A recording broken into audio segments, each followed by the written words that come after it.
Apa yang Anda lakukan bila Anda berhadapan dengan orang yang berniat jahat terhadap Anda?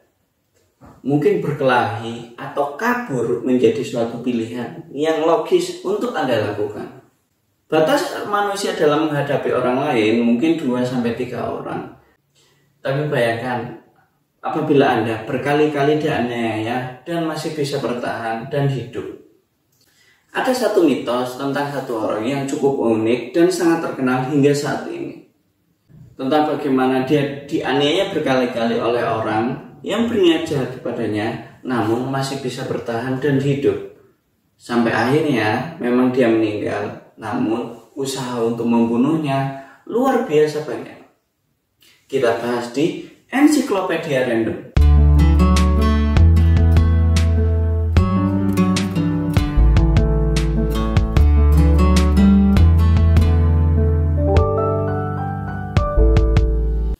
Mari kita berkenalan dengan Grigory Rasputin, seorang tokoh kontroversial dari Rusia.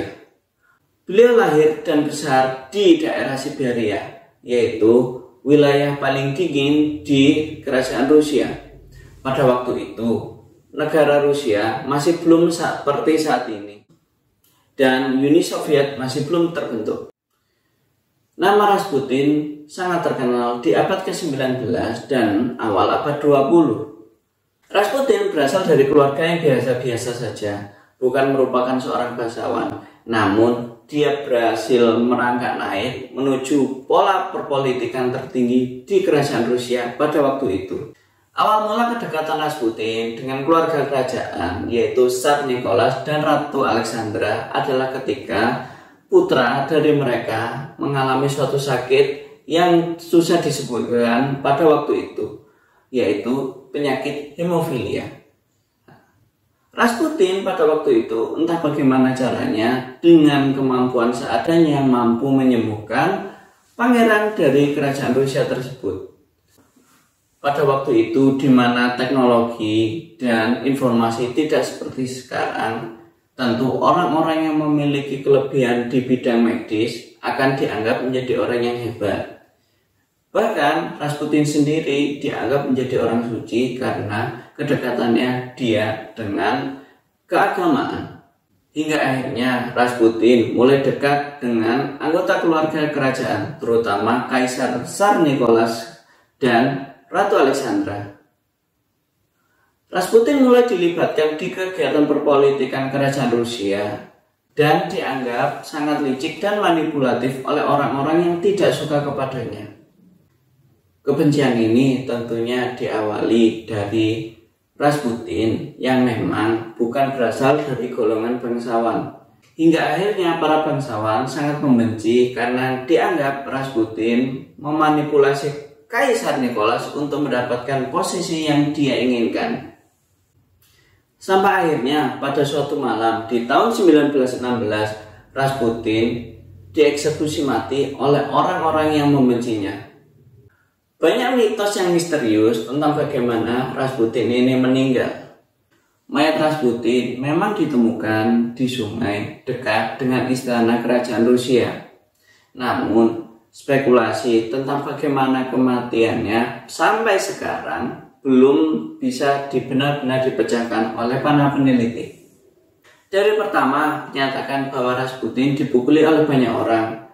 Hal ini dikarenakan ditemukan banyak lebam dan bekas pukulan benda tumpul di mayat Rasputin. Namun, sampai sekarang dinyatakan bahwa hal itu bukan yang membunuh Rasputin. Yang kedua adalah banyaknya bekas tusukan di tubuh Rasputin. Ada lebih dari 10 tusukan. Sampai jumlah pasnya sekarang masih diperdebatkan. Namun, ternyata penelitian menunjukkan bahwa tusukan-tusukan ini ternyata masih bukan yang menyebabkan Rasputin meninggal. Yang ketiga, sebelum kedua kejadian tersebut, ada salah satu sumber yang menyatakan bahwa Rasputin sengaja diracuni oleh anggota bangsawan. Namun, ternyata racun yang diberikan kepada Rasputin seolah tidak bereaksi dan Rasputin masih biasa saja. Yang terakhir, adanya bekas luka tembakan di kepala Rasputin. Tentunya bagi orang biasa hal ini akan menjadi penyebab kematiannya, tapi ternyata tidak. Bekas tembakan ini ternyata dinyatakan belum menjadi penyebab kematian dari Rasputin.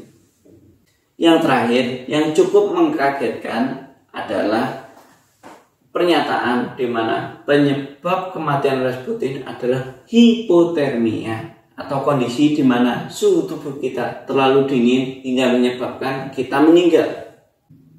Dari berbagai penganiayaan yang saya sebutkan tadi, tidak ada yang benar-benar membunuh Rasputin. Penyebab utama kematian Rasputin adalah ketika dia tertembak, dia jatuh menuju sungai dan menyebabkan dia mati kedinginan. Kalau dia hidup di abad 20, kira-kira dia masuk Avenger gak ya? Sekian dari saya, silakan klik tombol like dan subscribe. Semoga konten ini menjadi konten yang informatif. Jangan lupa klik tombol notifikasi untuk mendapatkan update terbaru dari channel ini. Sekian, terima kasih. Assalamualaikum warahmatullahi wabarakatuh.